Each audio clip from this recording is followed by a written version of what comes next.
Syekh Abdul Qadir lahir pada hari Rabu tanggal 1 Ramadan di 470 Hijriah, 1077 Masehi, selatan Laut Kaspia yang sekarang menjadi Provinsi Mazandaran di Iran. Ada dua riwayat sehubungan dengan tanggal kelahiran Al-Gauts Al-Garis-Bawah Azam Syekh Abdul Qadir Al-Jilani Amoli.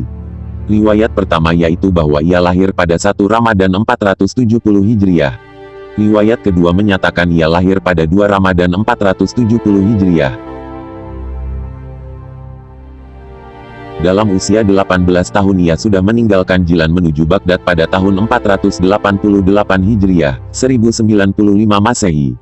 Karena tidak diterima belajar di Madrasah Nizamiyah Baghdad, yang waktu itu dipimpin Ahmad Al-Ghazali, yang menggantikan saudaranya Abu Hamid Al-Ghazali. Di Baghdad dia belajar kepada beberapa orang ulama seperti Ibnu Aqil, Abul Hattad, Abul Husain Al-Farah, dan juga Abu Sa'ad Al-Muharimisain. Dia menimba ilmu pada ulama-ulama tersebut hingga mampu menguasai ilmu-ilmu usul dan juga perbedaan-perbedaan pendapat para ulama. Dengan kemampuan itu, Abu Sa'ad Al-Muharimi yang membangun sekolah kecil-kecilan di daerah Babul Azaj menyerahkan pengelolaan sekolah itu sepenuhnya kepada Syekh Abdul Qadir Al-Jailani. Dia mengelola sekolah ini dengan sungguh-sungguh, bermukim di sana sambil memberikan nasihat kepada orang-orang di sekitar sekolah tersebut. Banyak orang yang bertaubat setelah mendengar nasihat dia. Banyak pula orang yang bersimpati kepada dia, lalu datang menimba ilmu di sekolah dia hingga sekolah itu tidak mampu menampung lagi. Dalam sebuah riwayat disebutkan, saat kecil, Syekh Abdul Qadir meminta izin pada ibunya pergi ke Baghdad untuk menuntut ilmu. Ibunya pun mengizinkan dan memberikannya uang sebagai bekal dalam perjalanan menuju Baghdad. Uang sebanyak 40 dinar itu diselipkan di lipatan pakaian di bawah ketiak Syekh Abdul Qadir. Sebelum berangkat, ibunya berpesan agar Syekh Abdul Qadir senantiasa jujur dalam kondisi apapun. Syekh Abdul Qadir pun kemudian berangkat dengan rombongan kecil yang hendak menuju Baghdad. Saat sampai di wilayah Hamdan, rombongan yang akan pergi ke Baghdad itu pun dihadang oleh para perampok. Para perampok pun merampas semua harta benda orang-orang yang akan berangkat ke Baghdad itu.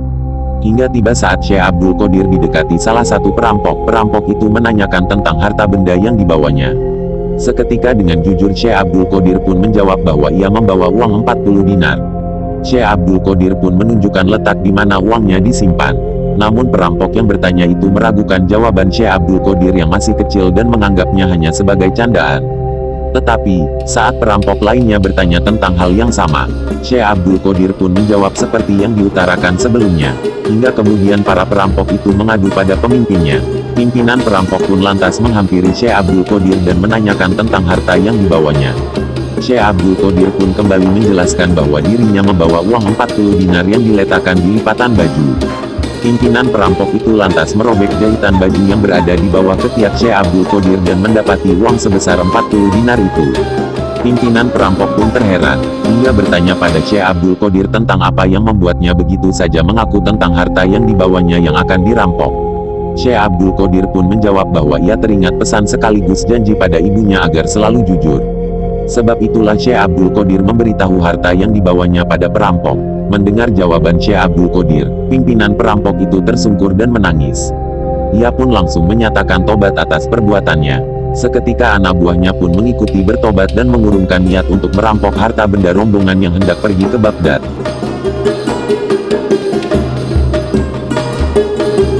Al-Jabai berkata bahwa Syekh Abdul Qadir pernah berkata kepadanya, "Tidur dan bangunku sudah diatur. Pada suatu saat dalam dadaku timbul keinginan yang kuat untuk berbicara. Begitu kuatnya sampai aku merasa tercekik jika tidak berbicara. Dan ketika berbicara, aku tidak dapat menghentikannya. Pada saat itu ada 2 atau 3 orang yang mendengarkan perkataanku. Kemudian mereka mengabarkan apa yang aku ucapkan kepada orang-orang, dan mereka pun berduyun-duyun mendatangiku di Masjid Bab Al-Halbah. Karena tidak memungkinkan lagi, aku dipindahkan ke tengah kota dan dikelilingi dengan lampu. Orang-orang tetap datang di malam hari dengan membawa lilin dan obor hingga memenuhi tempat tersebut. Kemudian, aku dibawa keluar kota dan ditempatkan di sebuah musola. Namun, orang-orang tetap datang kepadaku, dengan mengendarai kuda, unta bahkan keledai dan menempati tempat di sekelilingku.